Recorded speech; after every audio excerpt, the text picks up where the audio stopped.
build unshakable self-control. You don't lack discipline. You lack authority over yourself. That distinction is worth sitting with.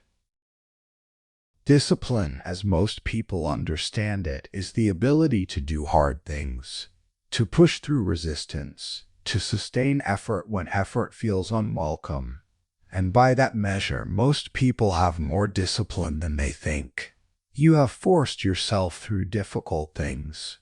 You have endured discomfort. You have completed tasks you wanted to abandon.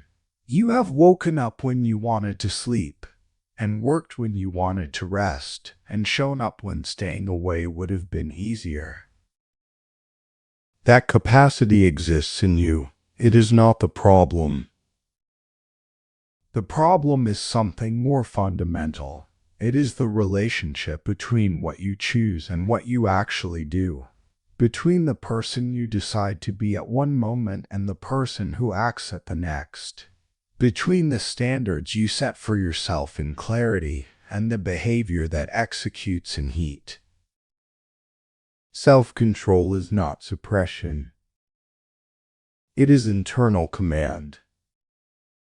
Suppression is the forced containment of an impulse, the pressure applied from outside the impulse to prevent it from expressing itself.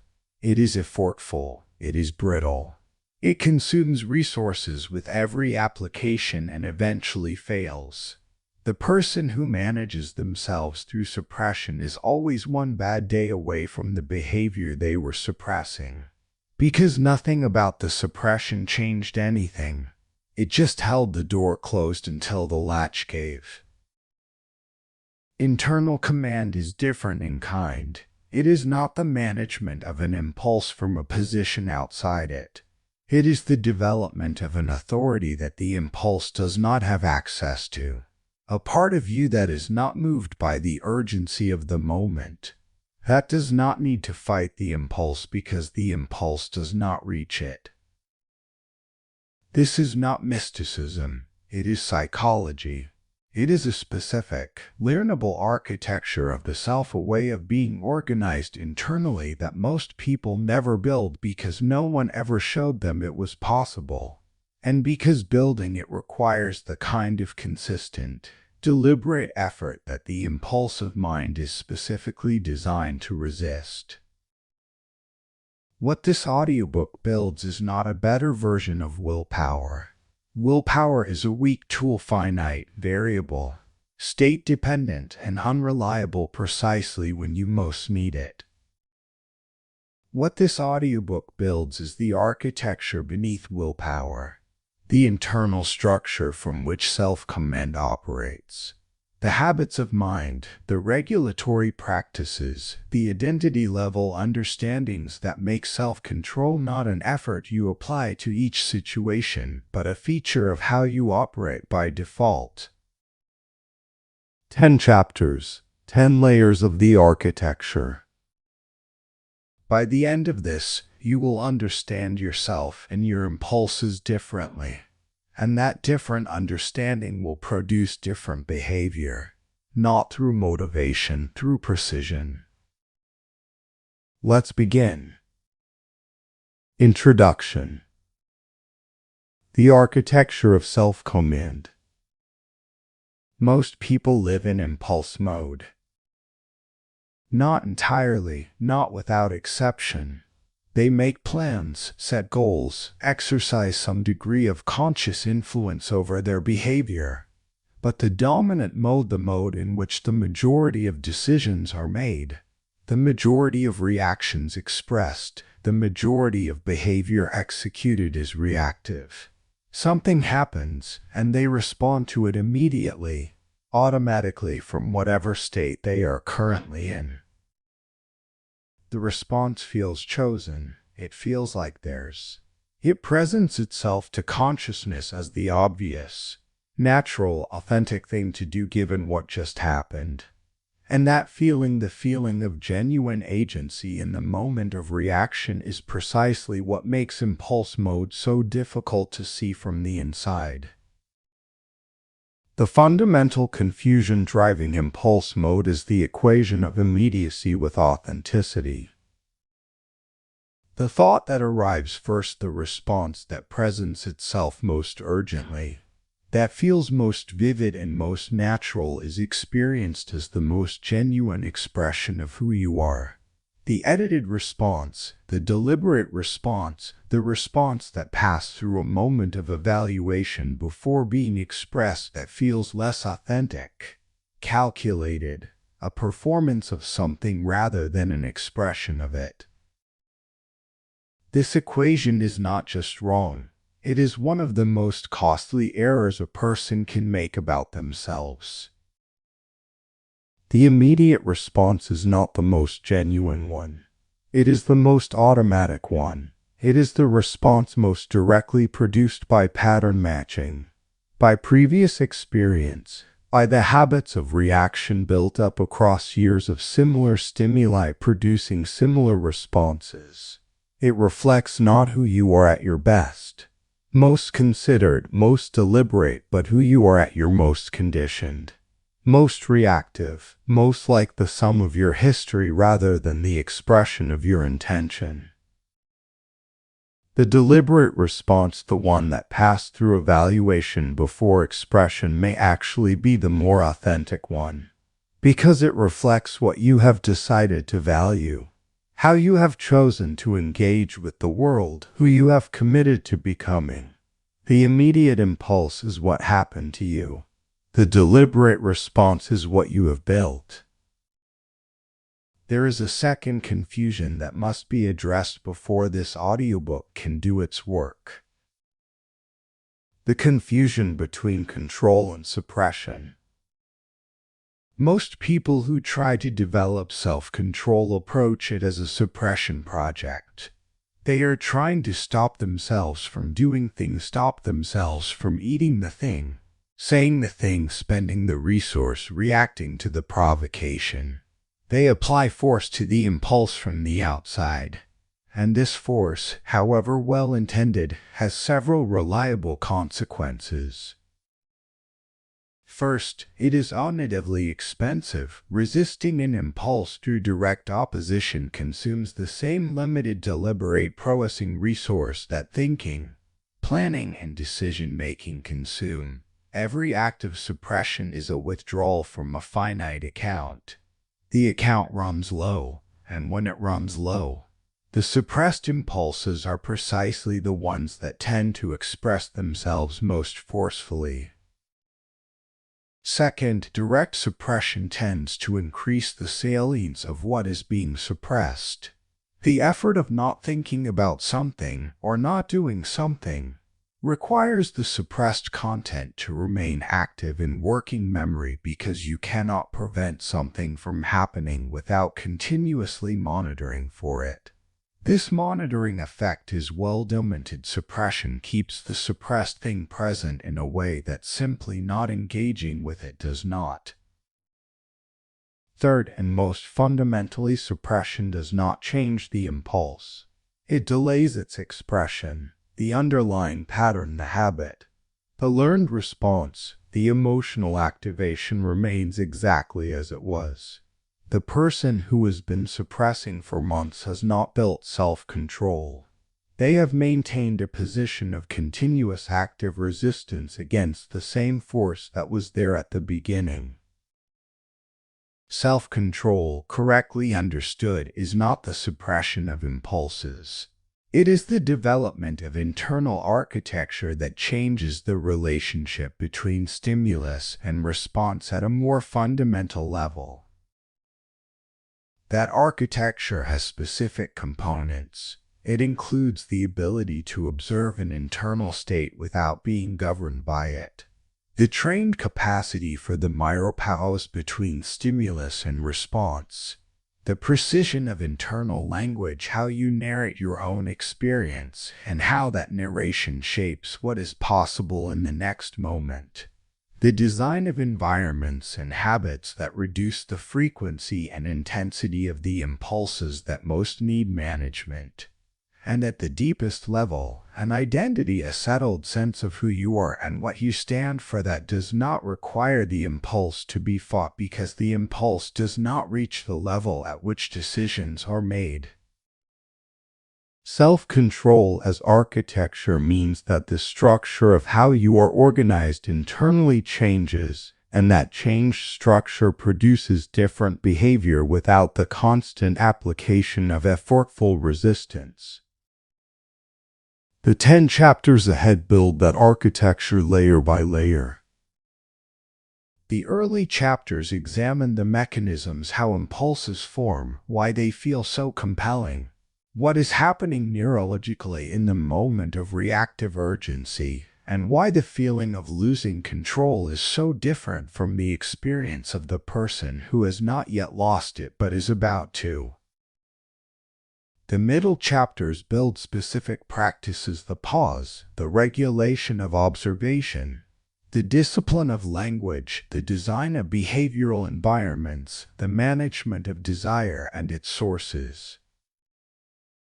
The later chapters move toward the deepest level: how self-control becomes a social quality, how it becomes an identity, and how it becomes through consistent, specific daily practice, not something you do but something you are. Each chapter is complete in itself. Each one adds a layer to the structure being built. The structure is what you are here to build. Chapter 1: The Illusion of Freedom. The most seductive lie about impulsive behavior is that it represents freedom. When you act on what you feel immediately, when you say the thing you feel like saying, eat what you want in the moment, react to the provocation as it registers, spend what you feel like spending, abandon the task when it becomes uncomfortable, there is a sensation that accompanies this. A sensation of release, of being unbound, of being, in some essential way, more yourself than the version of you that would have paused, evaluated, and chosen differently. This sensation is compelling. It presents itself as evidence that the impulsive behavior was authentic and that any alternative would have been a kind of self-betrayal. And because the sensation is real, because the release genuinely feels like liberation, the conclusion it suggests is difficult to argue with in the moment. But examine what is actually happening. When you act on an impulse, you are not acting freely. You are acting automatically. The impulse has a history, a pattern of previous activations, previous rewards, previous reinforcements that produce this response in similar situations. It arrived in this moment not because you chose it, but because your history produced it. The stimulus matched the pattern. The pattern produced the output. You executed the behavior that the pattern specified. This is not freedom. This is mechanism.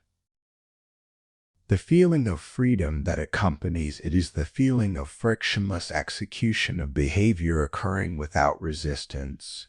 But the absence of resistance is not the presence of choice. A ball rolling downhill is experiencing frictionless motion. It is not free.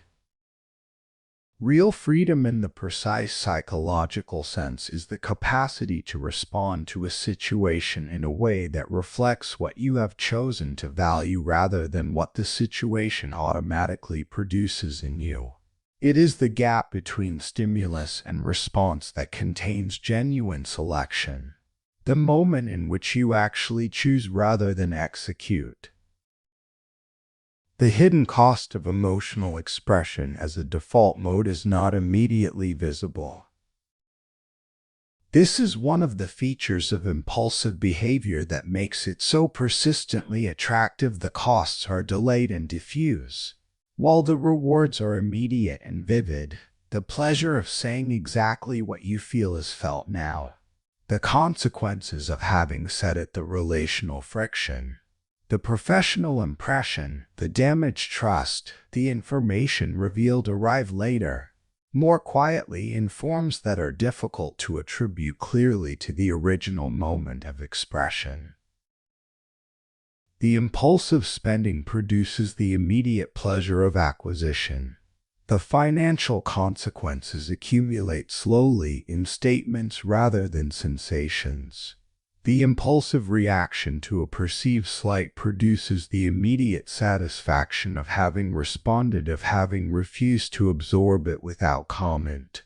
The long-term consequence, in the other person's assessment of you and their future behavior toward you, is paid out across weeks and months in small, quiet transactions. Because the costs are delayed, the connection between impulse and consequence is difficult to maintain. The mind that experiences the pleasure of impulsive action and, weeks later, experiences its consequences, does not always form a clear causal link between them. The consequences attributed to circumstances, to other people's behavior, to bad luck rather than to the pattern of choices that preceded it. This is how impulsive patterns persist across years without revision, not because the person is not intelligent enough to see the pattern, but because the feedback loop is too slow and too diffuse for the automatic learning systems to close it cleanly. The question of freedom versus regulation deserves careful treatment because it is the place where most resistance to the project of self-control lies. There is a cultural narrative that frames regulation of emotion, of impulsive behavior as the enemy of genuine selfhood, that the disciplined person is in some way less alive, less present, less real than the person who expresses without filter. That self-control is a kind of diminishment. That what is gained in composure is paid for in authenticity. This narrative contains a legitimate concern. There are forms of regulation that are genuinely deadening forms of self-control that become self-erasures, that produce a person who is managed rather than alive, who has replaced their actual experience with the performance of a preferred one. That is a real thing, and it is not what this audiobook is building toward. But the narrative as typically applied confuses two things: the suppression of experience and the governance of behavior. Self-control, correctly built, does not suppress experience. It does not reduce the range or intensity of internal life. The person with well-developed self-command feels as fully as anyone else. They are moved by beauty, disturbed by injustice, frustrated by obstacles, delighted by connection. The internal life is intact and engaged. What changes is not the experience, but the relationship between the experience and the behavior. The feeling and the action are no longer automatically fused. The emotion is present and complete.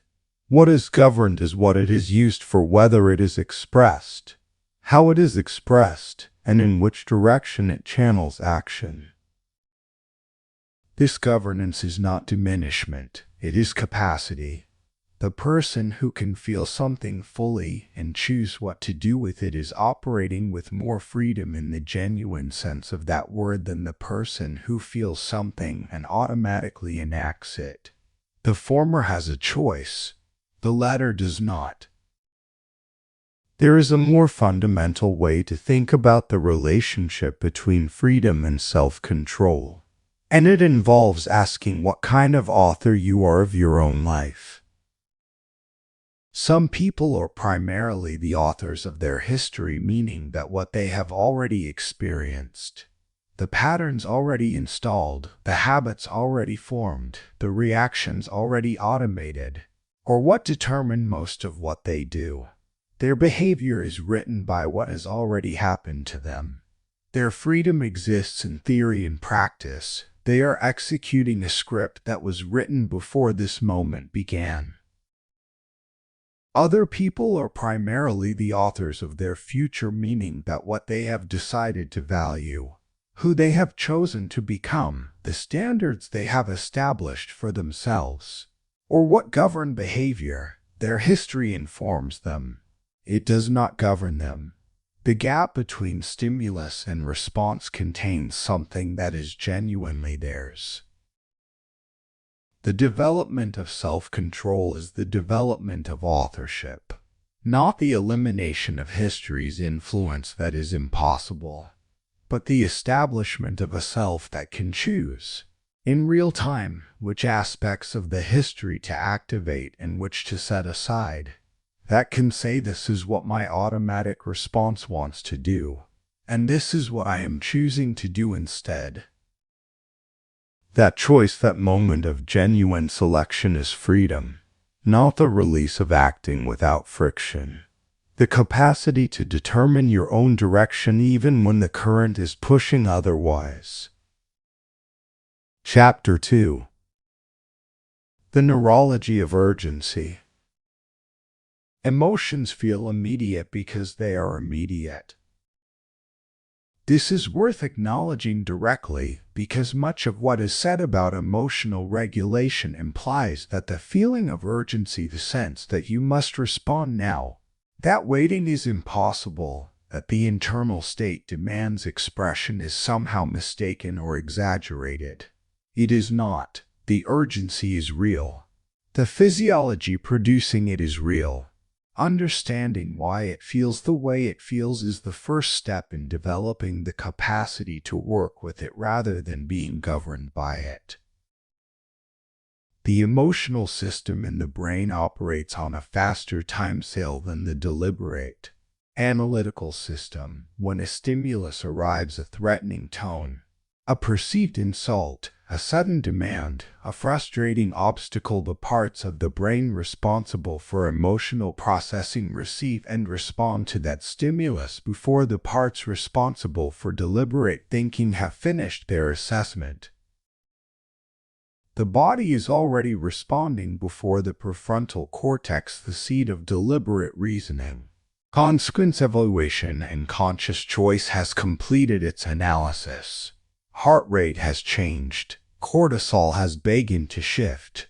The muscles have received preliminary movement instructions.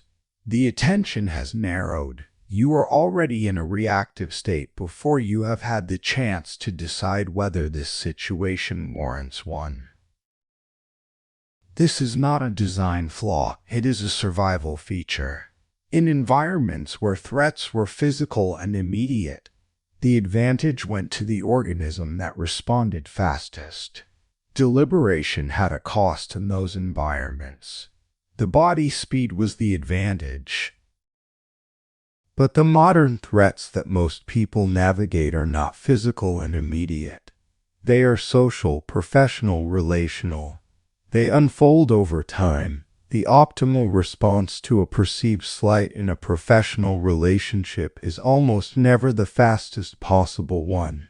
The optimal response to a frustrating conversation is almost never the one the body has already prepared before the thinking mind has assessed the situation.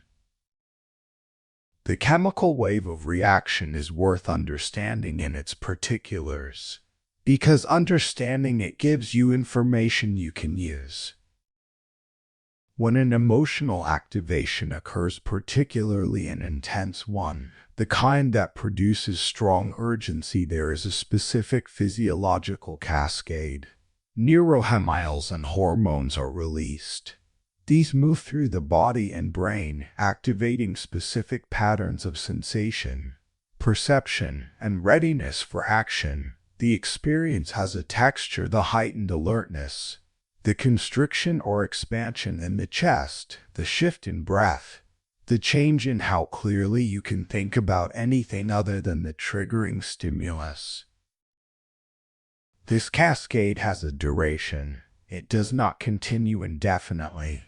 The chemical wave rises, peaks, and then begins to subside, not because anything external has changed, but because the body's own feedback systems register the activation and begin working to restore equilibrium. The chemicals are metabolized. The arousal decreases. The sense of urgency diminishes. This natural subsidence is the mechanism that makes the pause, which will be addressed in detail in the next chapter, so powerful. The urgency is not permanent.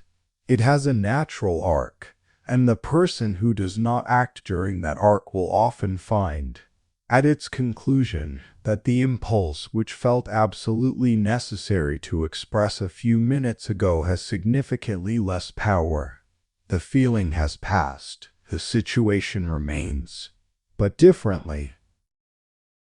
The 90-second window is a concept worth examining carefully because it is one of the most practically useful pieces of knowledge in the entire field of emotional regulation. The intense phase of an emotional activation, the peak of the chemical wave, the period of maximum urgency and minimum deliberate access typically lasts in the range of 90 seconds. This is not a precise cutoff. It varies by person, by type of activation, by context, by cumulative stress load, and a range of other factors. But 90 seconds is a useful anchor for understanding what you are working with. What this means practically: if you can avoid acting on an impulse for approximately 90 seconds, you are working with a significantly different version of yourself than the one that the impulse initially produced. The chemical peak has passed. The deliberate mind has had time to come online more fully. The sense of absolute necessity has decreased. Options that were not available to the peak state self become available to the post-peak self. Understanding the 90-second window changes the nature of the self-control challenge. The challenge is not to resist forever. It is not to permanently contain an overwhelming force through sheer willpower. It is to bridge a specific, limited duration to not act during the peak of a chemical wave that is going to subside on its own in a manageable time frame. That reframe is significant. Forever is impossible. 90 seconds is achievable. The person who approaches emotional regulation as an infinite contest of willpower against impulse has set themselves up to lose eventually. The person who approaches it as a 90-second bridge has set themselves up to succeed regularly. And each success, each instance of bridging the 90-second window without acting from the impulse, does something important beyond the immediate outcome. It demonstrates to you, in the most direct possible way, that the impulse is not in charge, that the urgency, however intense it felt, was workable, that you are capable of the space between feeling and action. That evidence accumulates, and accumulated evidence about your own capacity changes what you believe is possible, which changes what you attempt, which changes what becomes available to you. There is another dimension of the neurology of urgency that is less frequently discussed but equally important: the role of interpretation in determining the intensity of the activation. The emotional activation is not simply a response to external events. It is a response to how the mind has interpreted those events. And the interpretation happens faster than the deliberate mind can intervene. It is automatic, pattern matched against previous experiences of similar situations. This means that two people can receive the same stimulus, the same critical comment, the same unexpected demand, the same tone of voice, and experience dramatically different activations, because their interpretive systems have assigned different meanings to it. One person's system reads the critical comment as a personal attack and initiates a defensive activation.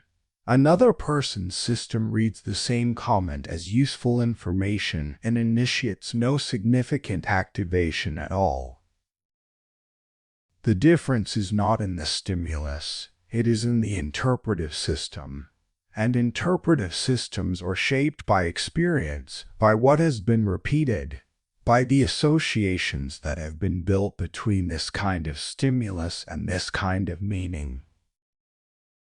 They are also, crucially, trainable. The interpretive patterns that produce unnecessary emotional activations that read neutral events as threatening, that amplify ambiguous signals toward worst-case meanings, that produce urgency in situations that do not actually require immediate response. These can be examined and revised. Not quickly, not completely, but systematically. Over time, through the practice of noticing the activation occurred and what interpretation produced it. And is that interpretation the most accurate available? The answers to those questions, asked with consistency, constitute one of the deepest forms of self-control work available, not managing the activation after it has occurred, reducing its unnecessary frequency by addressing the interpretive layer that produces it. Chapter 3. The Power of the Pause. The pause is not the absence of action. It is the most powerful action available in the moment of impulse.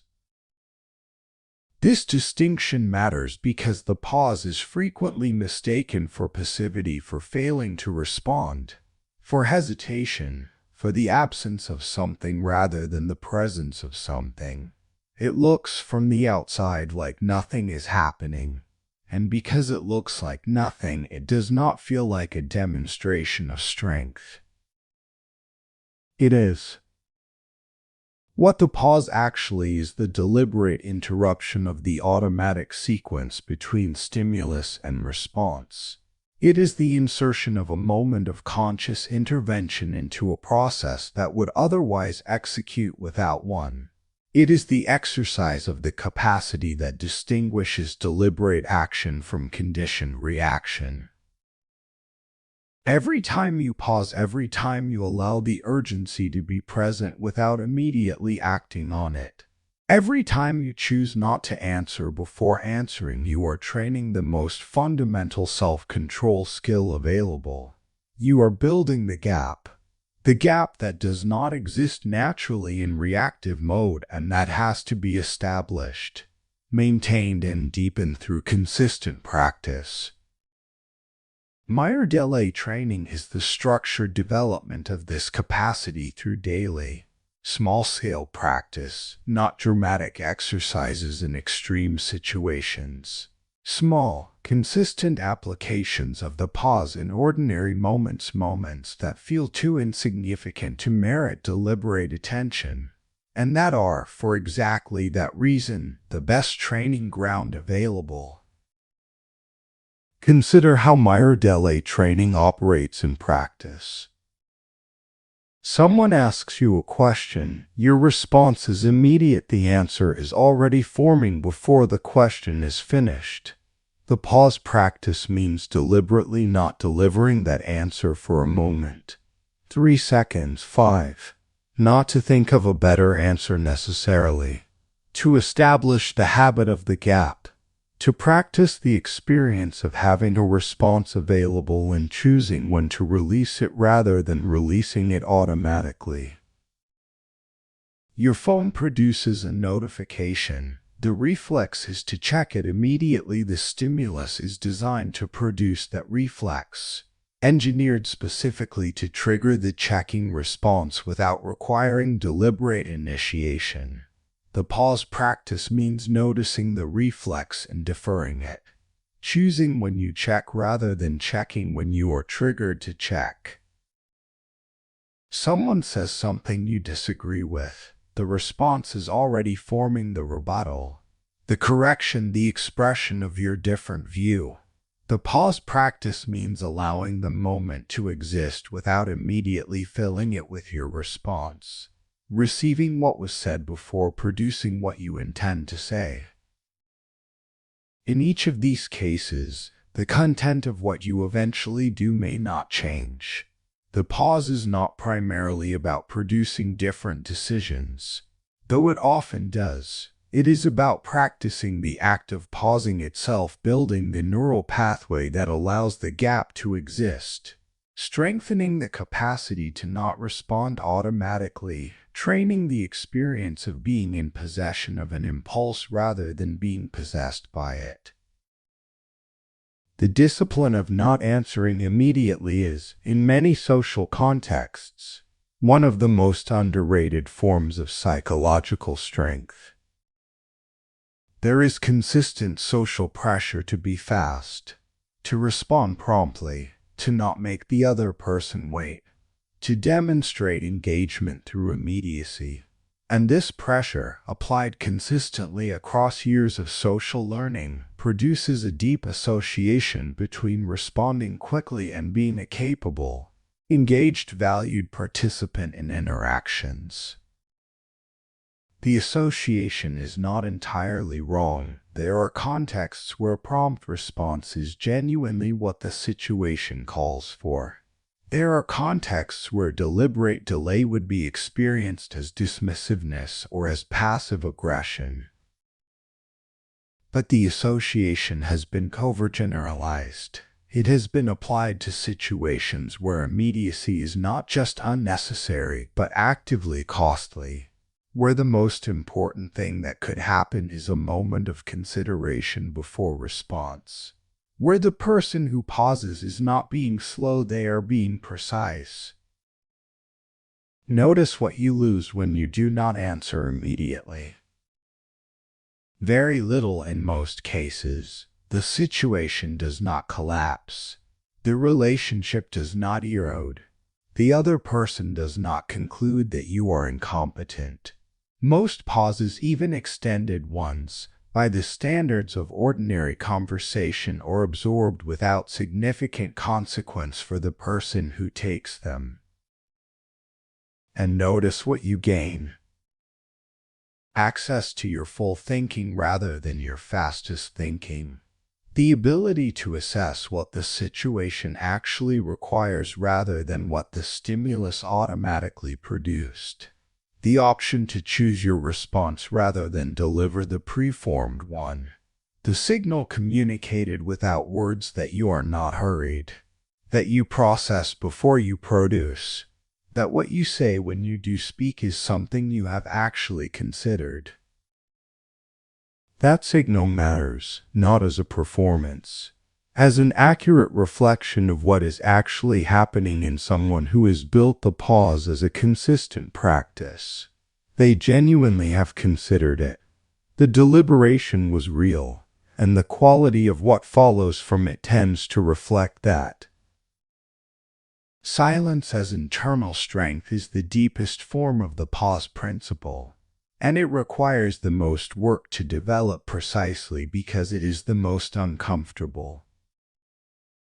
Silence in response to something that demands a response, a challenge, a criticism, an accusation, a provocative statement, is experienced by most people as a kind of failure, as the absence of what should have been present. The feeling is, I should have said something, and I didn't, and now it looks as if I couldn't. This feeling is produced by the same automatic system that produces all reactive urgency. It is the social version of the impulse, the pressure to respond, to produce, to demonstrate presence and capacity through immediate verbal output. The person who has developed silence as a tool has a different relationship with that pressure. They can feel it, the pressure to speak, the discomfort of the pause, the pull toward filling the space, and they can make a deliberate choice about whether to comply with it. Sometimes the choice is to speak, but sometimes the most powerful choice is not to. Silence, held calmly and without apparent distress, is one of the most disorienting things you can do to a person who expected a reactive response. It removes the fuel from an escalating exchange. It signals that the situation, however charged the other person has made it, does not have sufficient force to move you into automatic reaction.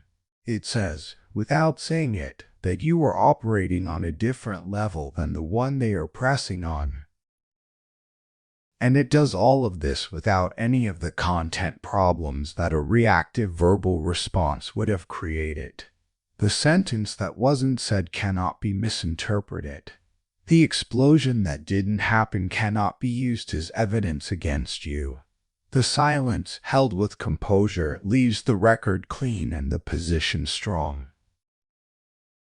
Building this capacity begins with the small pauses, the 3-second delay before responding to a message, the moment of quiet before answering a difficult question, the brief, internal breath before entering a conversation that is likely to produce activation. These small practices are not trivial. They are the foundation of the larger capacity. The person who can hold silence under genuine pressure has built it over time from thousands of small moments of practiced restraint. Start with the small moments. They are enough. Chapter 4. Emotional regulation in real time. There is a critical difference between having an emotion and being an emotion.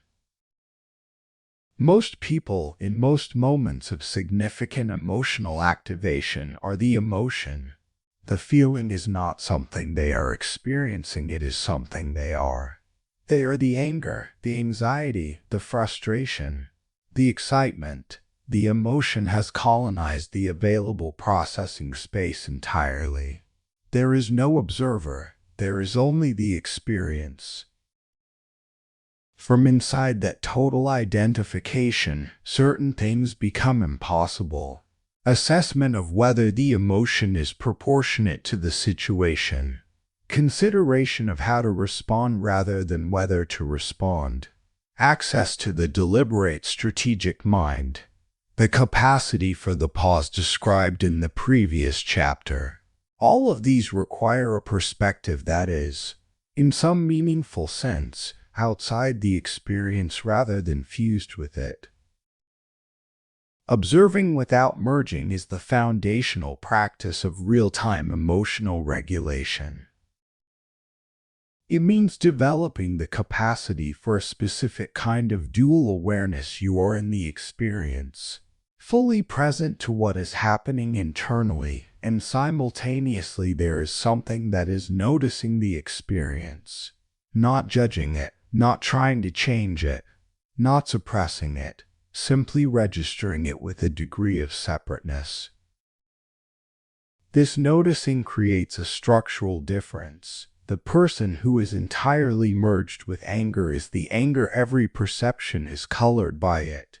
Every thought is generated from inside it. Every option available is shaped by its architecture. The person who is observing anger, experiencing it, feeling its force, acknowledging its presence while simultaneously noting that this is what is happening right now, has access to something the merged person does not: the perspective of the observer. That perspective is not cold or detached. It does not reduce the reality of the feeling or the importance of whatever produced it. It simply creates enough internal distance that deliberate choice becomes possible again, that the emotion becomes something you are working with rather than something you are being run by. The practice of observing without merging is developed through a specific internal habit: naming. When you notice a significant emotional activation occurring, name it specifically, in your own mind, not with the narrative that surrounds it. Not "I am furious because of what just happened and here is why that person was wrong." Simply, anger is present, our anxiety is present, our frustration, or the urge to escape. This naming does something that the surrounding narrative does not. It places the emotion as an object of awareness rather than the container of awareness. Anger is present, there is something aware of the anger, and the anger is what is being observed. I am furious. The anger has absorbed the entire self, and there is no perspective outside it. The grammar matters, the naming matters, not because language is magic, but because the structure of how you internally describe your experience shapes the structure of your relationship to it. When anger is something present rather than something you are, you can ask, what does the anger want to do? What would be the consequences of that? What would I choose to do if the anger were not the primary factor? These questions are available from the observer position. They are not available from inside total merger. Separating thought from identity is the next level of the same practice. The thoughts that arise during emotional activation are not neutral information. They are generated by the activated state, shaped by it, colored by it, structured to support the emotion's implicit agenda. Anger generates thoughts about injustice, about the wrongness of the other person, about what should be done to correct the situation. Anxiety generates thoughts about the probability of bad outcomes, about all the ways things could go wrong, about the inadequacy of current resources to handle what is coming. These thoughts feel like assessments. They feel like the mind doing its job, evaluating the situation and reaching conclusions. But they are, to a significant degree, productions of the activated state rather than independent analyses. The same situation evaluated from a calm state would produce different thoughts. The same evidence would be weighted differently. Different options would become visible. The practice of separating thought from identity applies here. Just as anger is present rather than I am furious, the thought is arising rather than this is what is true. The thought that arises during emotional activation is real. It has appeared. It has content. It is influencing your processing. But it is not the same as a considered judgment. It is the output of an activated system, and it should be treated as input to examine rather than as conclusion to act on. This is not about dismissing the thought. It may contain accurate information. The injustice may be real.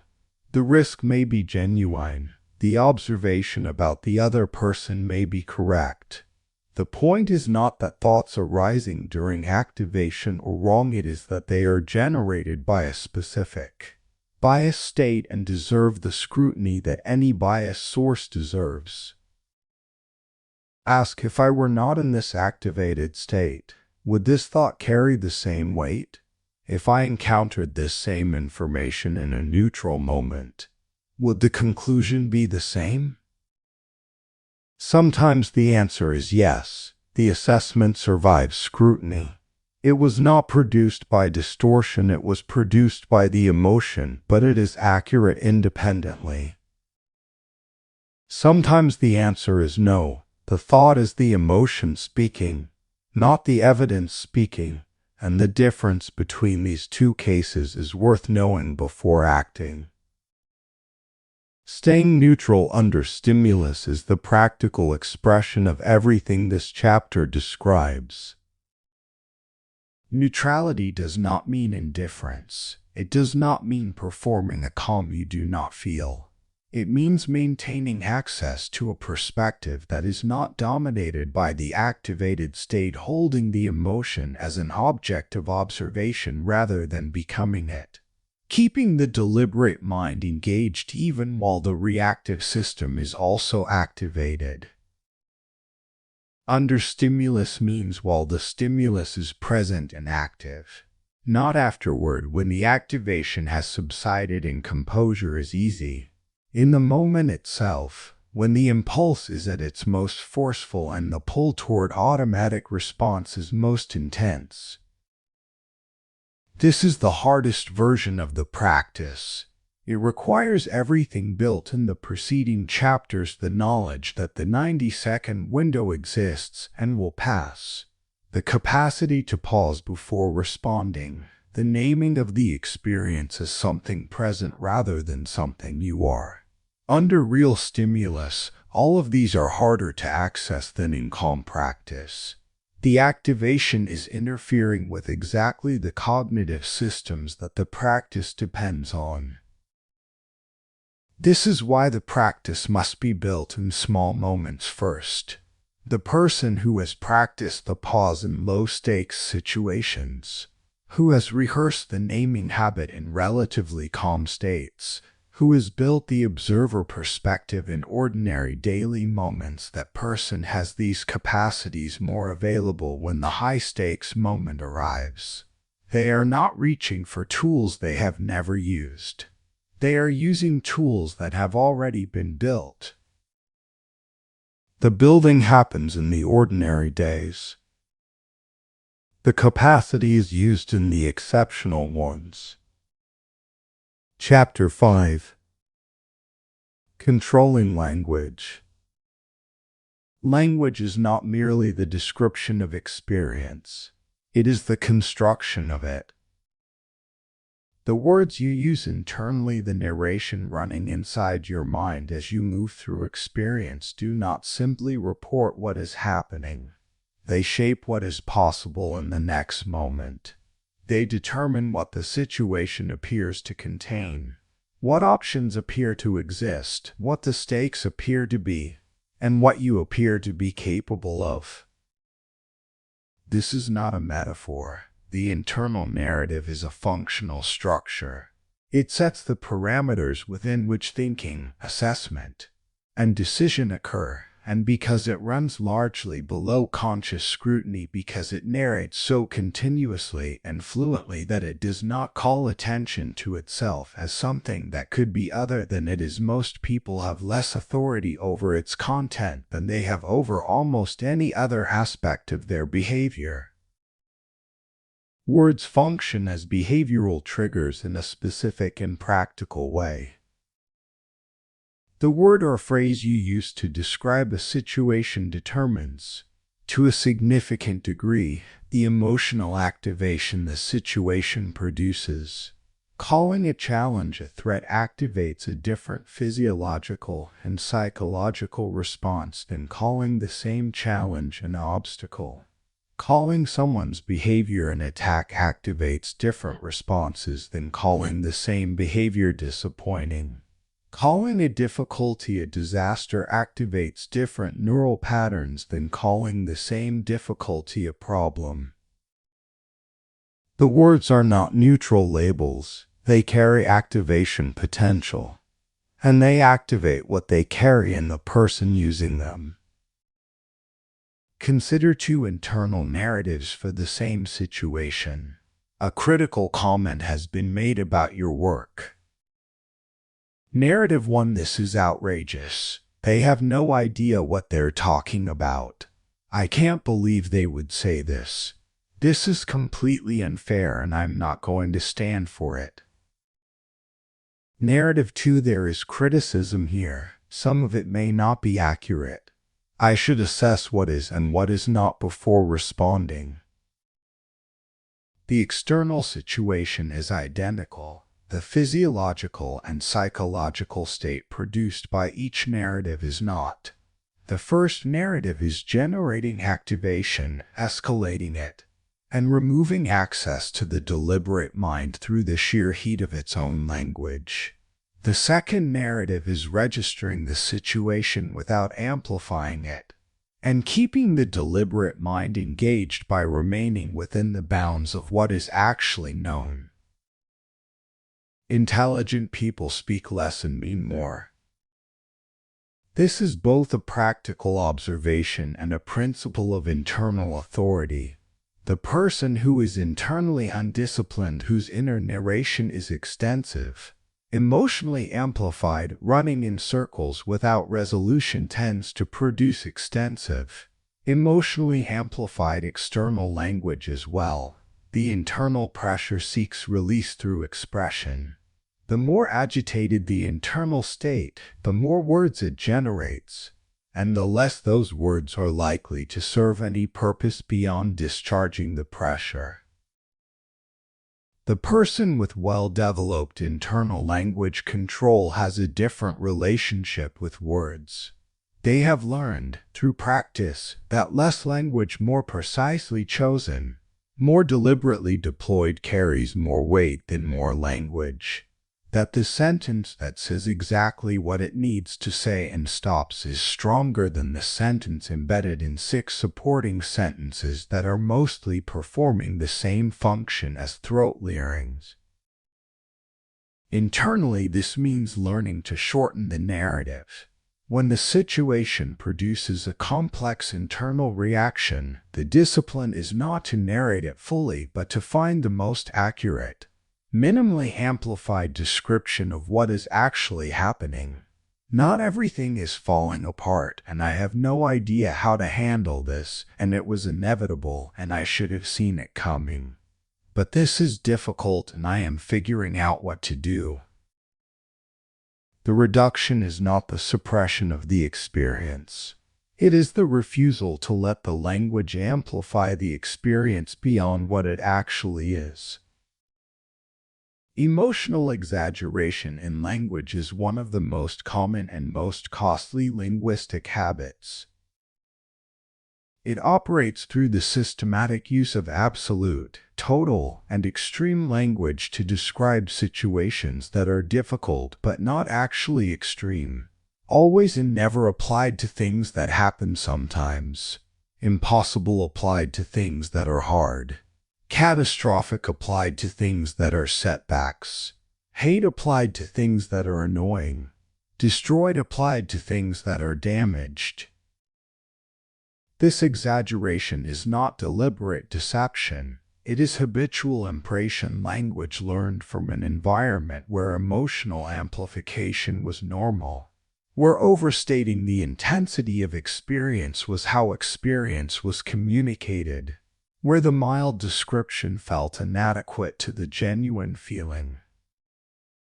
But the consequences of habitual emotional exaggeration are significant and specific. First, it amplifies the emotional state it purports to describe. Language does not just label experience, it feeds back into the experience it is labeling. Calling something catastrophic recruits the body's catastrophe response. Calling something impossible recruits the mind's "this cannot be done" architecture. The language is writing the experience as much as reporting it. Second, it erodes the accuracy of your own self-assessment over time. A person who habitually describes setbacks as disasters loses calibration. They can no longer reliably distinguish between the genuinely serious and the merely difficult, because they have been using the same word for both. When a genuine disaster arrives, the vocabulary and the emotional architecture are the same as for the minor inconvenience. Third, it produces a specific kind of exhaustion. Living in a linguistic environment of constant extremes is tiring in a way that living in accurate language is not. When everything is always too much, impossible, catastrophic, or unbearable, the baseline activation level required to navigate daily life is significantly higher than it needs to be. Removing emotional exaggeration from your language, internal and external, is one of the most immediately available self-control practices, because it does not require waiting for a high-stakes situation to practice. The ordinary moments of daily life are full of language. When you notice extreme language in your thoughts, in what you are about to say, pause. Ask, is this the most accurate description available? Is this thing actually catastrophic, or is it difficult? Is this actually impossible, or is it hard? Is this something I actually hate, or something I find frustrating? Replace the extreme word with the accurate one. Not as self-minimization, not as the dismissal of real difficulty, but as the refusal to let language add to the weight of experience rather than simply reflect it. The accurate word is usually the calmer one. And calm language, spoken internally, produces a calmer internal state, which produces calmer assessment, which produces calmer behavior. The language change is small, the cascade from it is not. Chapter 6. Controlling behavior. Most behavior is not chosen. Most behavior is executed. This is not a peripheral observation about human psychology.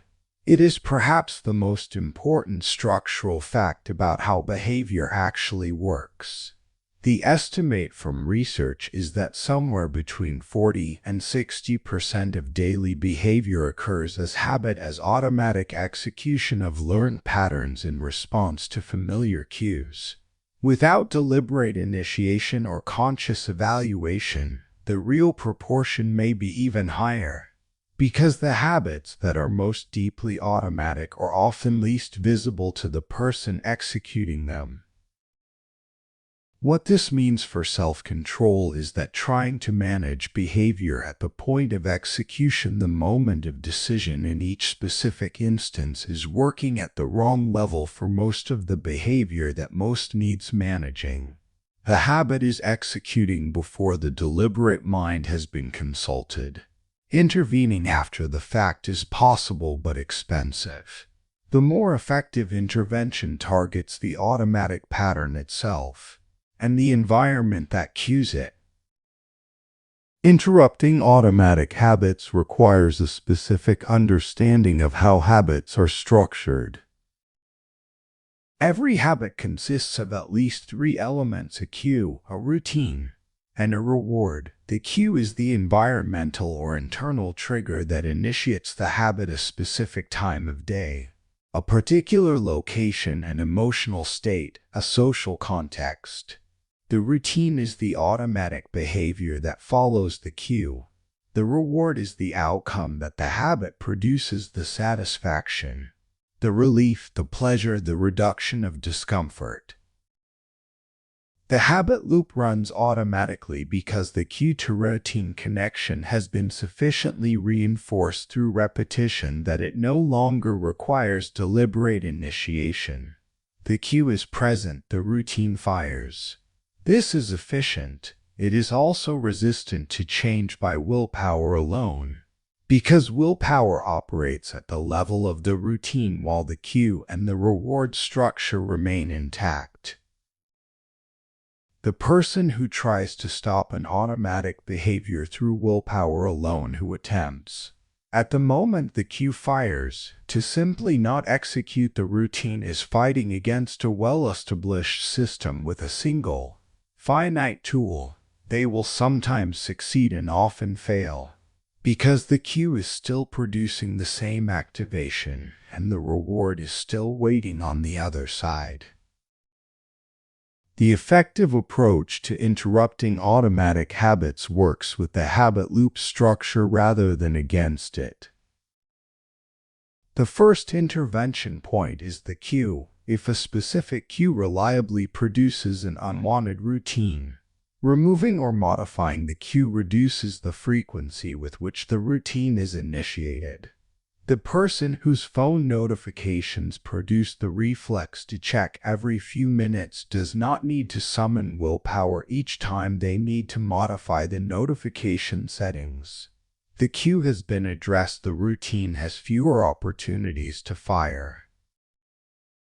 The second intervention point is between the cue and the routine, the gap where the pause from the earlier chapter can be inserted, even after the cue has fired and the routine is preparing to execute. A practiced pause creates the possibility of deliberate evaluation. Is this the response I want to execute? Or is this the automatic one? The third intervention point is the routine itself, not just preventing its execution but replacing it with a different routine that is cued by the same stimulus and delivers a comparable reward. This substitution approach is more durable than pure suppression because it addresses the reward structure. The cue still arrives, the urge is still present, but it is rooted toward a different behavior rather than simply blocked. Friction as a tool is one of the most underappreciated principles of behavioral design. The path of least resistance governs behavior in a very specific way. Behavior that is easy to initiate happens more. Behavior that is difficult to initiate happens less. This is not about motivation or preference. It is about friction. Adding friction to an unwanted behavior reduces its frequency without requiring that it be actively resisted each time. Removing friction from a desired behavior increases its frequency without requiring that it be actively initiated each time. The practical implications of this principle are enormous because they shift the locus of self-control from the moment-by-moment exercise of willpower to the prior, deliberate design of environments and systems. Designing resistance into your day means deliberately introducing friction between yourself and the behaviors that habit and impulse would execute without it. The phone not in the bedroom.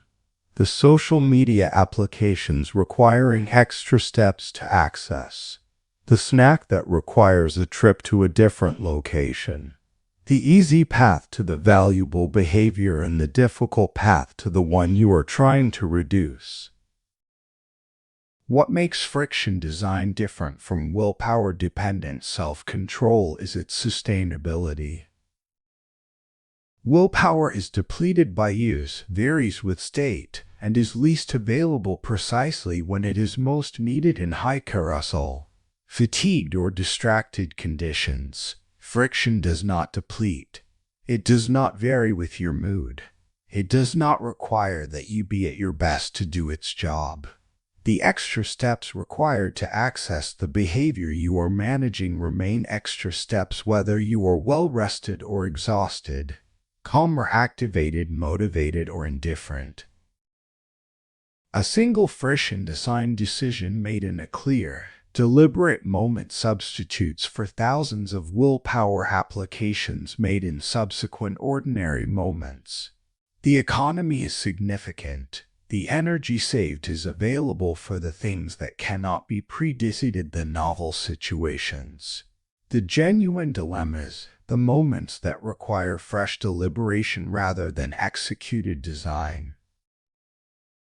There is a complementary principle to friction that applies to desired behaviors, reducing the friction to what you want to do more of. The exercise clothes left out the night before. The book placed where the phone would otherwise be. The work materials arranged before you end the day so that beginning the next day's work requires no setup, no activation energy, no transition from disorganization to readiness. The physical environment shaped to make the valuable behavior the path of least resistance rather than the path of most effort. These arrangements are not trivial. The difference between a behavior that requires 3 preparatory steps and a behavior that requires none can be the difference between it happening and not happening, especially in the mornings before full activation has occurred, in the evenings when depletion is high, in the small daily moments where the contest between the valuable behavior and the easy one is close enough that a few extra steps tips the balance. Behavioral control, understood as environmental design rather than moment-by-moment willpower, is both more effective and less expensive. It produces better outcomes without requiring that you be at your best to achieve them. Build the architecture once. Let it work for you indefinitely.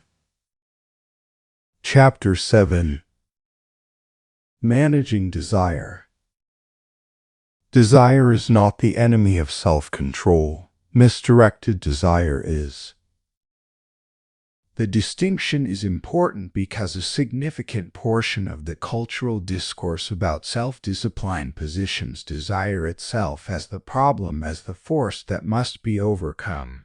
suppressed or transcended by people serious about governing their behavior. The ascetic model deprive yourself of wanting, and the control problem is solved.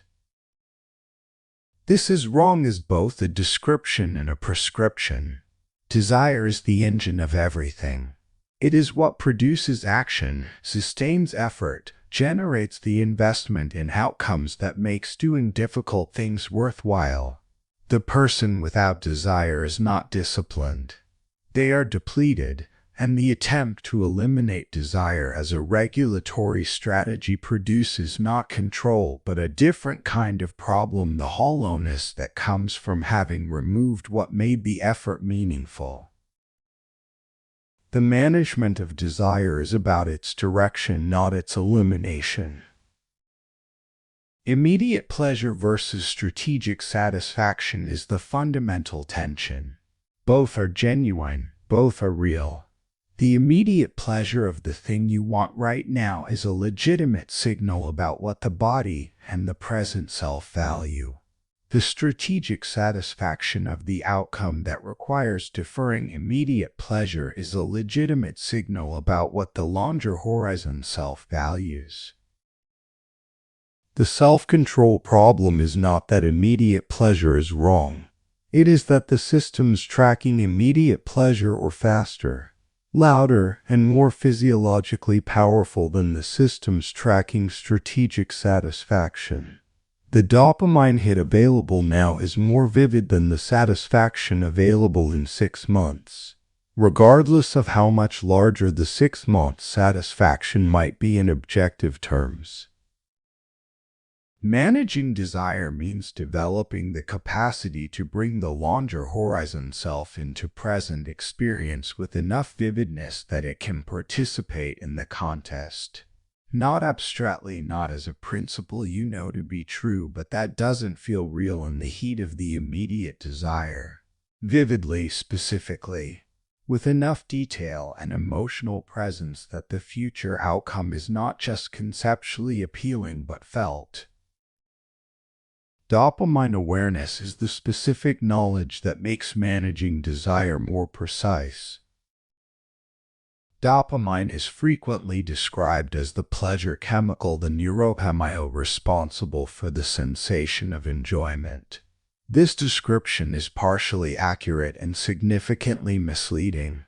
Dopamine is more accurately described as the anticipation chemical. It is most strongly associated not with the experience of pleasure but with the expectation of it, with the craving, the wanting, the drive toward the anticipated reward. This distinction has important practical implications. First, it explains why the wanting is often more intense than the getting. The anticipatory dopamine response to an expected reward is frequently stronger than the actual reward response when the reward is received. This is why the food you are craving tastes disappointing relative to how compelling the craving was. Why the purchase you wanted so urgently provides so much less satisfaction than the wanting suggested it would. Why the experience you anticipated with such intensity settles, once achieved, into ordinary life so quickly. Understanding this, knowing that the intensity of a desire is not an accurate prediction of the satisfaction the desired thing will produce, changes how you relate to strong desires. The urgency is real, the craving is real. But it is the dopamine anticipation system generating that urgency, not the accurate assessment of what the desired thing will actually provide. They are different things. The second practical implication of dopamine awareness concerns the design of your attentional environment. The dopamine anticipation system is activated by cues, by exposure to things associated with rewards the system has learned to expect. This is why environments full of desire-triggering cues produce higher baseline desire than environments with fewer. The ambient presence of advertisements, notifications, social feeds, And algorithmically optimized content is not neutral. It is specifically designed to activate the dopamine anticipation system to produce wanting, to generate the drive toward engagement, to create the craving that the product or content is positioned to address. Reclaiming attention from this system is not, primarily, a willpower challenge. It is an environmental design challenge.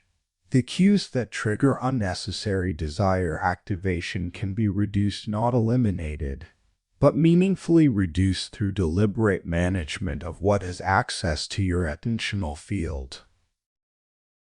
This means being specific and honest about which elements of your daily environment are producing desire activations that you do not want and that are not serving your larger horizon interests. The notifications that produce the pull to check, the feeds that produce the comparison desire loop, the ambient consumption that produces the wanting without direction that characterizes much of modern attentional life. The management here is environmental before it is willpower. Remove the cue when possible. Introduce friction when removal is not possible. Build something better into the space created by what was removed to desire directed toward the longer horizon rather than the immediate one, cued by an environment that supports it. Reclaiming attention is the deepest form of desire management, because attention is the currency of desire. What you pay attention to, you want more of. Not always and not mechanically, but as a reliable tendency. Sustained attention to something develops connection to it, familiarity with it, investment in it. Attention is the soil in which desire grows. The person who has allowed their attention to be largely determined by what the environment offers, by what is designed to claim it, what is optimized to hold it, what is engineered to make leaving more difficult than staying, has ceded significant control over their desire landscape to forces that are not aligned with their interests. Reclaiming attention means establishing deliberate direction over what you attend to and for how long, not in a rigid, joyless way, but with enough intentionality that the dominant direction of your attention is something you have chosen rather than something that was chosen for you by the environments you moved through. Where attention goes, desire follows. Direct the attention, and you have begun to direct the desire. Chapter 8. Social Self-Control. The hardest environment in which to practice self-control is not solitude. It is other people. Other people are unpredictable. They carry their own histories, their own activated states, their own agendas, some of which interact with yours in ways that produce exactly the kind of provocative friction that the self-control practices described in this audiobook are designed to manage. And they produce this friction in real time, without warning, in situations where the social costs of visible loss of composure are significant. Social self-control is not a separate discipline from everything that has come before in this audiobook. It is the application of all of it in the domain where it is most tested. Not reacting to provocation is the defining test of social self-control. Provocation, in the relevant sense, includes everything that triggers the defensive or aggressive impulse: criticism, real or perceived, dismissal, condescension, unfair treatment, challenge to your position or status, the assertion of something you know to be wrong, the implied or explicit suggestion that you are less than you are. These are not unusual events. They occur in workplaces, in relationships, in ordinary social interactions, multiple times in most people's weeks. And each one produces the same basic challenge: the activation is real. The impulse to respond is strong. The social context makes the response visible, and the visible response will be interpreted and remembered. The person who consistently responds to provocation with composure, who receives the friction and does not visibly escalate, who maintains the quality of their engagement regardless of what the other person is doing, is building something that has value far beyond any single interaction. They are building a reputation for stability, and stability, in other people's estimation, is a form of authority. Why does composure under provocation command respect even from the person who provoked? Partly because of what it communicates. The person who is provoked and escalates is telling you that they can be moved, that their internal state can be significantly altered by what you do, that they have given you influence over their emotional experience. This is information. It places you in a position of some power over them. The person who is provoked and remains composed is communicating the opposite. You have not reached them. Your action has been received, processed, and has not produced the intended effect. This is also information, and it is significantly more disorienting to the provoking party than escalation would have been. Escalation confirms the provocation's effectiveness. Composure removes that confirmation. This does not mean the composed person feels nothing. The activation may be substantial. The impulse to respond may be strong. But the gap between the activation and the behavioral expression has been preserved, and that preservation is what the other person observes and interprets as stability. Holding your composure publicly requires specific practices that differ slightly from the internal regulation work described in earlier chapters, because the social environment introduces specific pressures that internal work does not. The first is the observation effect, other people watching. The awareness of being observed during a provocation adds a layer to the self-control challenge, because it activates the social ego, the part of the self that is managing its public presentation at exactly the moment when the defensive or aggressive impulse is already activated. Two systems are now competing for expression simultaneously: the ego that wants to defend itself against the content of the provocation, and the social ego that wants to manage how this defense is perceived. The person with well-developed social self-control has simplified this. They are not managing two competing systems. They are operating from a single, settled orientation. This is who I am. This is how I engage regardless of the audience. The consistency of their behavior across observed and unobserved contexts reduces the complexity of the management task, because there is no performance layer to maintain. The second specific pressure of public provocation is the social expectation of response. In many social contexts, not responding to a provocation is itself interpreted as a response, specifically as submission, as concession, as acknowledgement that the provocation was accurate or that you lacked the capacity to address it. This interpretation produces pressure toward reactive response even in people who would otherwise prefer to pause. Managing this requires both internal clarity and, sometimes, a minimal external signal that distinguishes deliberate composure from passive acceptance. The steady eye contact that accompanies silence. The brief, calm acknowledgement that does not concede the point but demonstrates that the provocation was received. The delayed but considered response that demonstrates not that you had nothing to say but that you chose when and how to say it. These are not tricks. They are the natural expressions of actual composure of a person who is genuinely in command of their response rather than suppressing it with effort. Real composure communicates itself through specific behavioral signals that people read below the level of conscious analysis.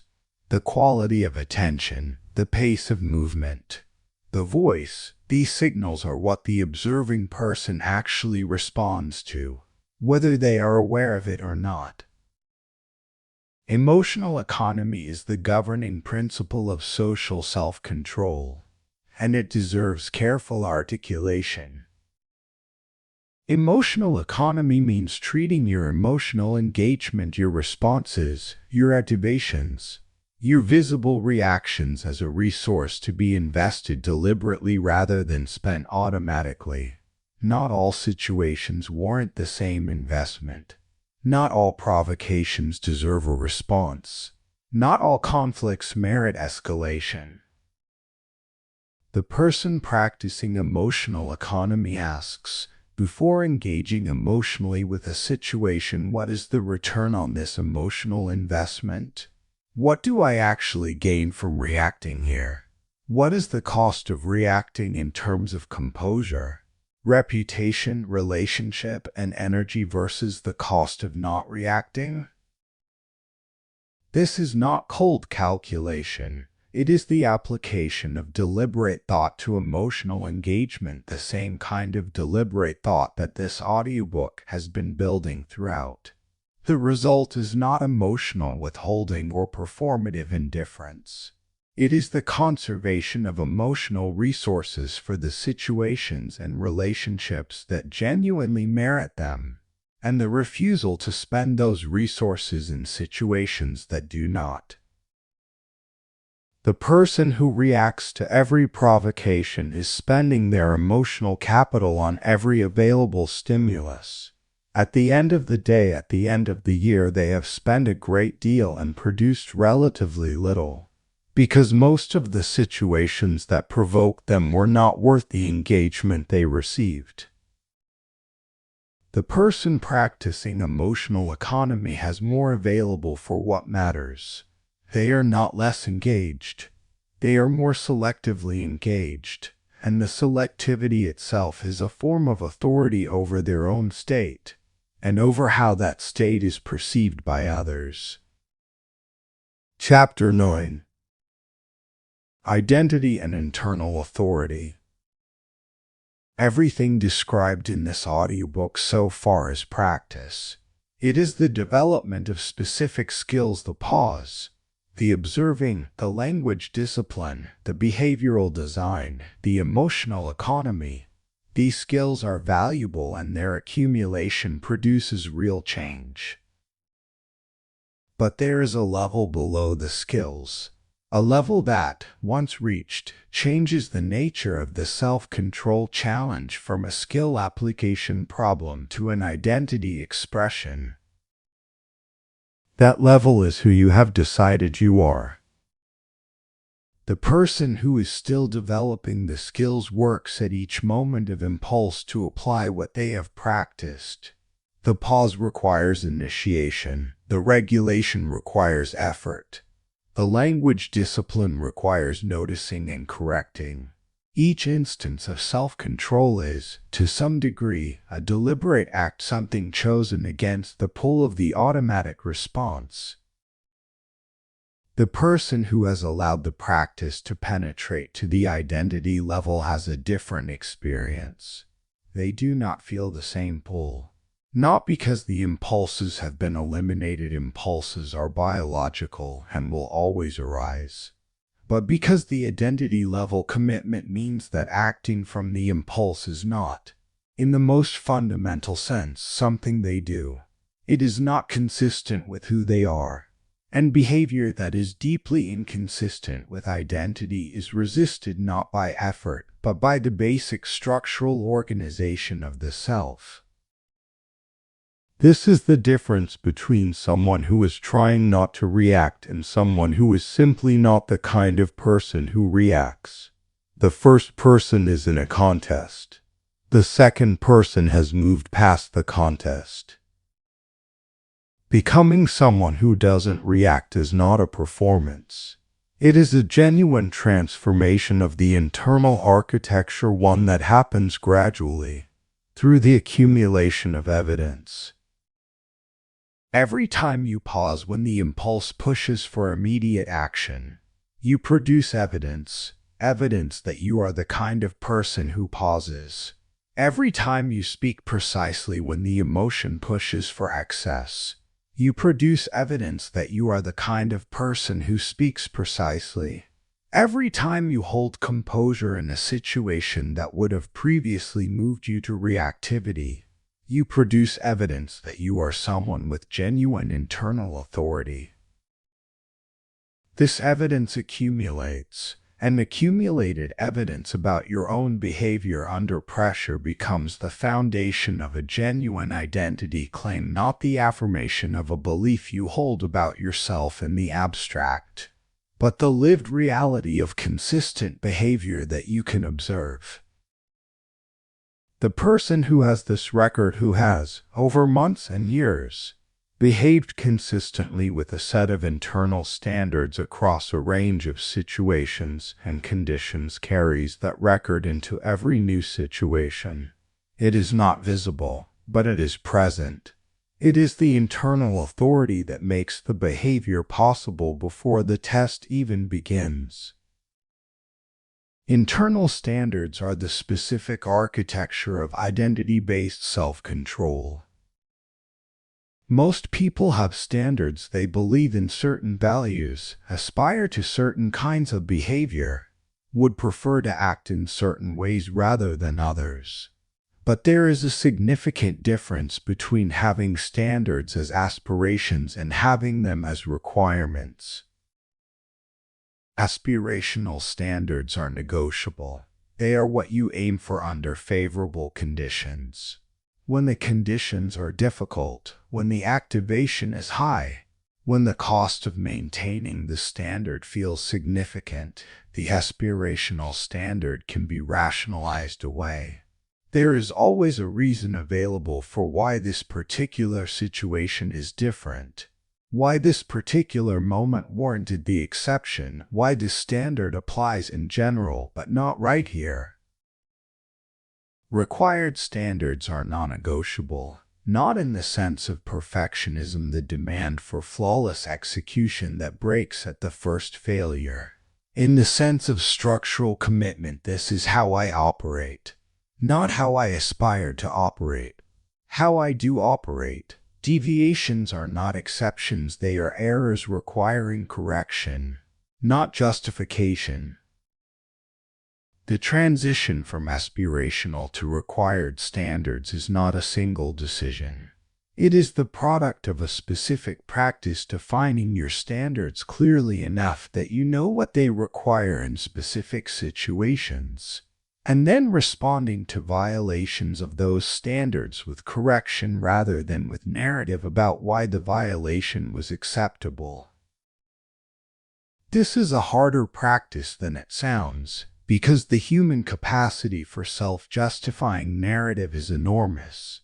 The situations in which standards are most likely to be violated are precisely the situations that are most likely to generate compelling reasons why the violation was appropriate.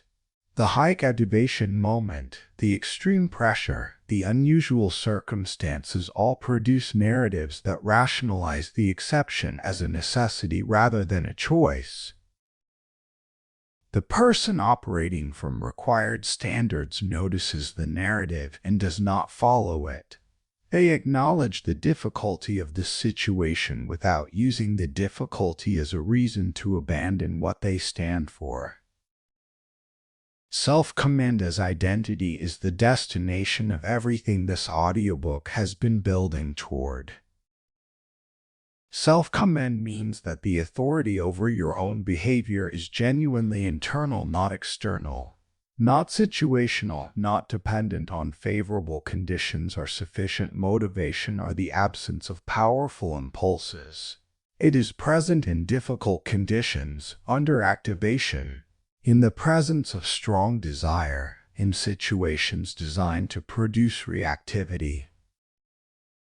It is present not because the situation has become easier, but because you have become more organized internally than the situation is able to disorganize. This is the central aspiration of this audiobook, not the mechanical application of self-control techniques to a series of challenging situations, not the temporary suppression of impulses until the willpower runs out, but the genuine restructuring of the self at the identity level, the development of an internal architecture that is stable, that is authoritative, that is not contingent on circumstances being cooperative. You are building a self that you can rely on. That reliability is not innate, it is built. And it is built exactly through the practices this audiobook has been describing. Chapter 10. Practicing Unshakability. Unshakability is not the absence of being affected. It is being affected without being moved. This distinction is worth holding carefully because unshakability is frequently misunderstood as a kind of emotional impenetrability, the state of someone who doesn't feel things deeply, who isn't touched by difficulty, whose composure is the product of distance rather than of strength. This misunderstanding produces a false ideal, the person with perfect control who never experiences significant activation, who moves through the world in a state of permanent mild equanimity, undisturbed. That is not what is being built here, and it is not what the word means. Unshakability means that what happens to you internally and externally does not determine what you do. That the activation occurs, the difficulty is real, the discomfort is genuine, the challenge is felt, and none of it changes the fundamental quality of your operation, the quality of your attention, the precision of your thinking, the integrity of your behavior under the weight of whatever the moment is producing. This is a built quality. It comes from accumulated practice, specifically and deliberately applied to the experience of being affected, to the moments of genuine difficulty, not the simulated ones. Daily mirror tests are the training ground for this capacity. The mirror test is a small, ordinary moment of deliberate choice not to take the easier path when the easier path is available. Not invented challenges, not artificial difficulty.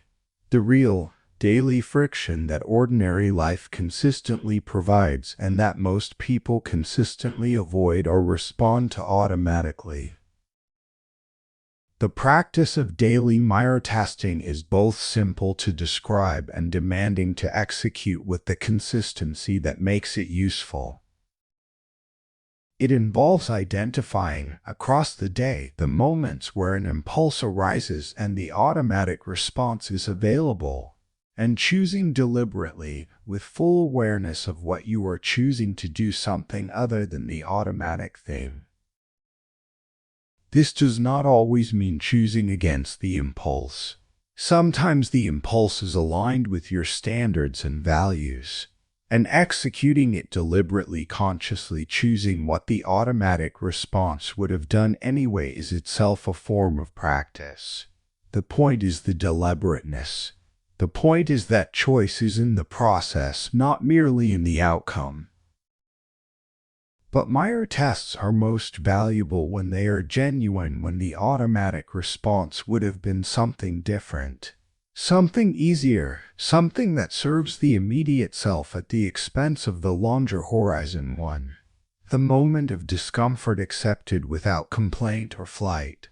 The task continued past the point of wanting to stop. The response delivered after the pause rather than before it. The silence held when the reactive word was ready. Each of these is small, each is significant. Calm under discomfort is the specific quality that daily Meyer testing builds. Not the absence of discomfort, the maintenance of a stable internal state in the presence of it. Most people's relationship with discomfort is adversarial. Discomfort is what must be escaped, avoided, or immediately addressed. The feeling of discomfort is treated as a signal that something has gone wrong and must be corrected. And because the feeling is unpleasant, the system is organized around minimizing it, the same system that creates avoidance behavior, impulsive comfort seeking, and the flight from difficult experiences that prevents the development of the capacity to endure them. Building calm under discomfort means developing a different relationship with the experience of difficulty. Not a relationship of indifference, not the pretense that discomfort is pleasant or neutral, but a relationship of coexistence. The discomfort is present, you are present. The discomfort does not determine what you do next.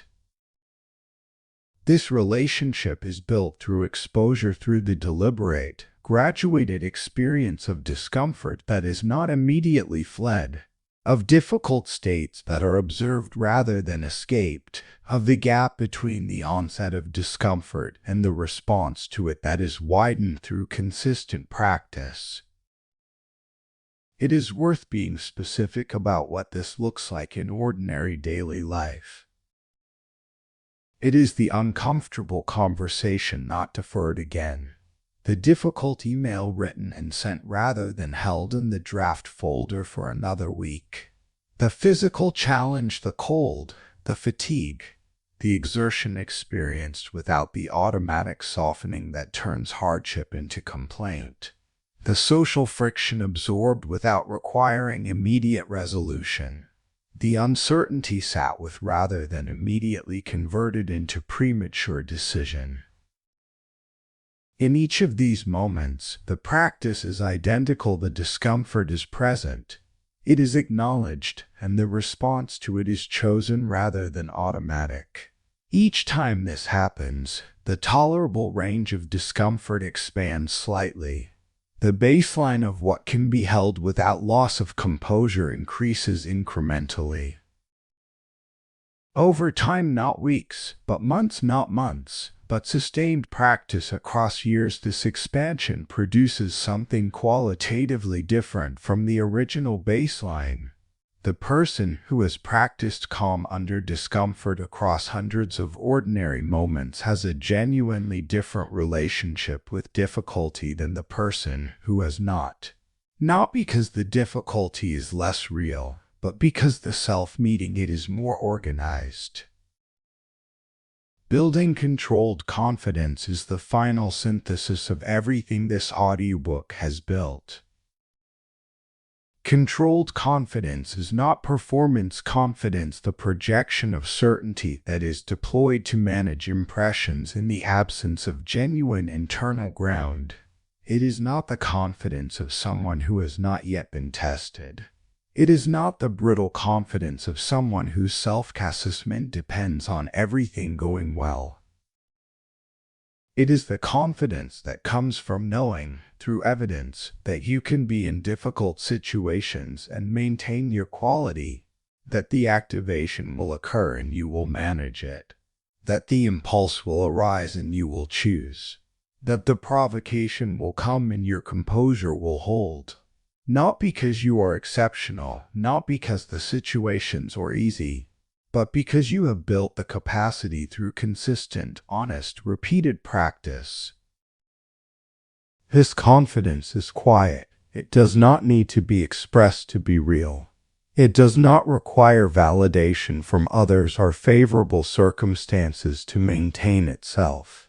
It is internal, grounded in the record of actual behavior, and it does not dissolve when challenged because it was built in challenge.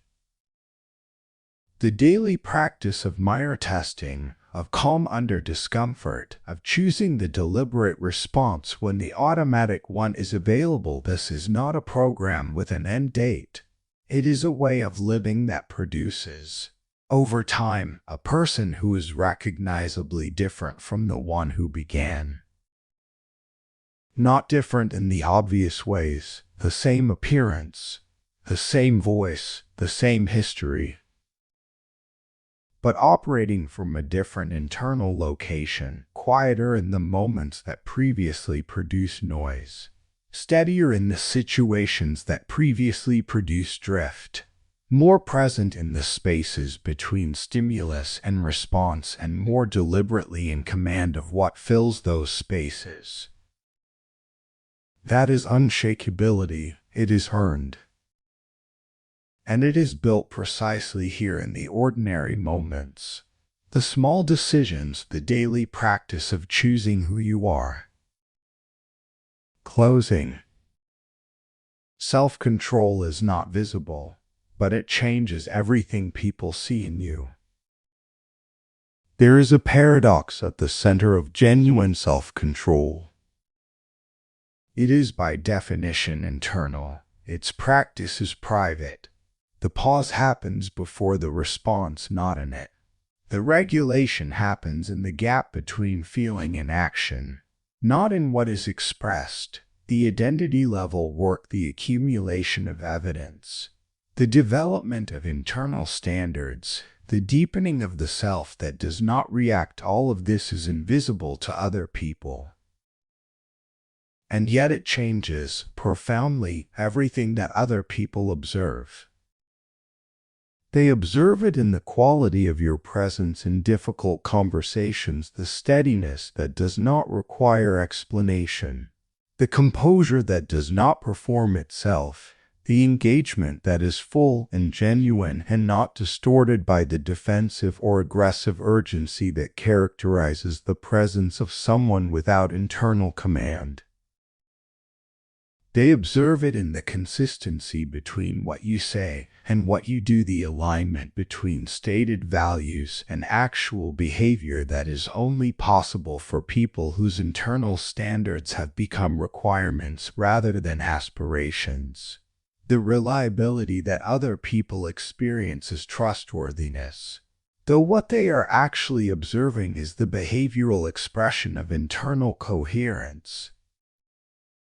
They observe it in how you move through disagreement, whether the friction of opposing views produces escalation or engagement, whether challenge is received as threat or as information, whether the end of a difficult conversation leaves the relationship more or less intact than it was before.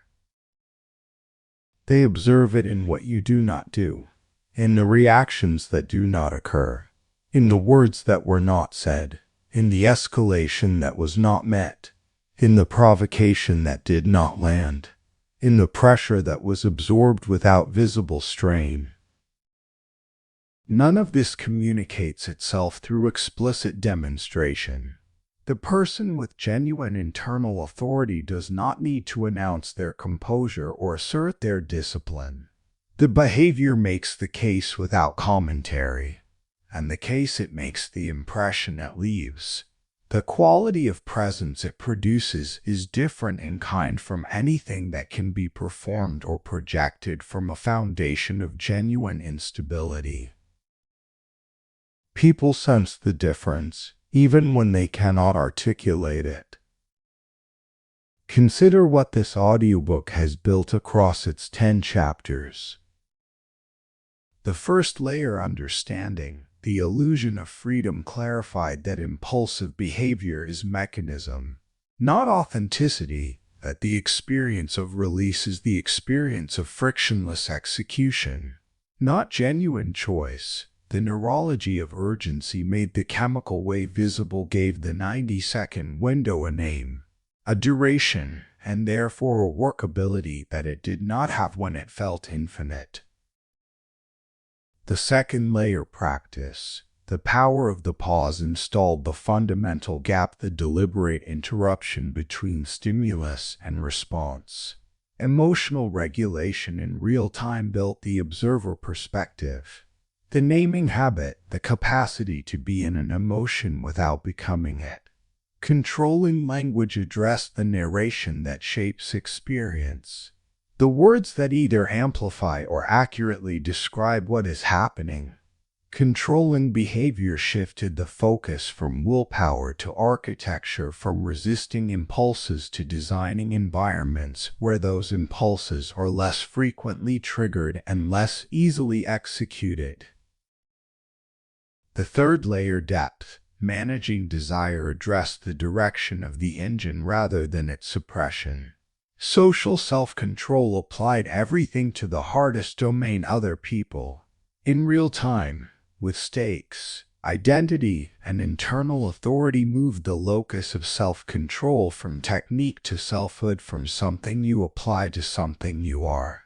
And practicing unshakability brought it all together in the daily, ordinary, undramatic work of building the capacity through small moments.